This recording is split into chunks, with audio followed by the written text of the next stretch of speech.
Hi అండి అందరికీ. ఈరోజు సండే కదండి. సండే స్పెషల్ మా ఇంట్లో చికెన్ పూరి అండి. ప్రతి ఒక్కళ్ళ ఇంట్లో ఈరోజు సండే స్పెషల్ కంపల్సరీ ఉంటుంది. మా ఇంట్లో మాత్రం చికెన్ పూరి చేశాను.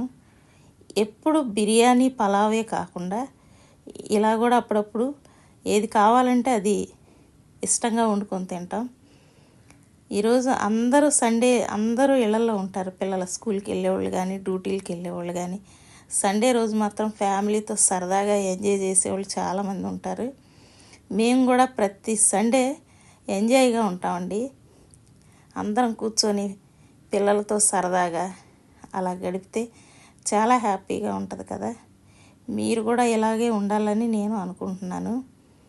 చూసారా, మా బుడతలకు మంచి ఆకలి మీద ఉన్నారు. లేట్ అయిపోయిందండి. చర్చికి వెళ్ళి వచ్చేసరికి వంట చేసుకునేసరికి లేట్ అయిపోయింది. మీరు కూడా ఇలాగే హ్యాపీగా ఉండాలని నేను మనస్ఫూర్తిగా కోరుకుంటున్నాను. పిల్లలకి ఏది కావాలో అది ఇష్టంగా వండి పెట్టడమే నాకు చాలా ఇష్టం. చూసారా, మా చిన్నది దానికి చాలా హ్యాపీగా ఉంది. అది పూరి కావాలని అడిగింది. ఈరోజు అయితే మా ఇంట్లో సండే ఈ విధంగా గడిచిపోయింది. మీ ఇంట్లో ఏం చేశారనేది మాకు కామెంట్ పెట్టండి.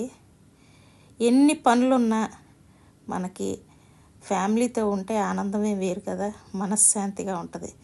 సమస్యలు అనేవి అందరికీ ఎప్పుడు ఉండేయే. మనిషి అన్న తర్వాత ఏదో ఒక సమస్య ఉంటూనే ఉంటుంది. అవన్నీ పక్కన పెట్టి ఫ్యామిలీతో హ్యాపీగా గడపండి ప్రతి ఒక్కళ్ళు.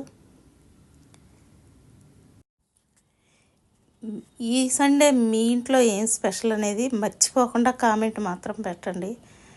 చూసారా, మా పిల్లలు ఎంజాయ్ చేస్తూ తింటున్నారు. ప్రతి ఒక్కళ్ళు ప్రతి ఫ్యామిలీ ఇలాగే ఉండాలని మనస్ఫూర్తిగా కోరుకుంటూ బాయ్ అండి.